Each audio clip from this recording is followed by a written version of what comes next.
今天从珠海开过来一台特斯拉 Model S， 大哥正准备去广州长隆游玩，结果刚下到广州这边，发现车子抛物了仪表盘也亮起了红灯。大哥立即咨询了广州的市公子店，市公子给出的方案是更换前面2条，报价3万多，同时还要等3天才能交车。这时突然想起之前刷到过我专业维修检证的视频，发现我们不但能保证质量的情况下，一盏茶的功夫就能维修回去，维修完不满意分文不收。二话没说，顶着故障灯就开过来了，旧配件清洗干净。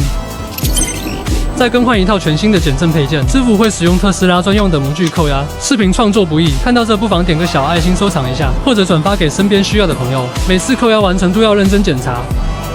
最后师傅会按照原厂的方式将减震组装回去。如果是你会选择换新还是高质量的维修回去呢？评论区讨论一下。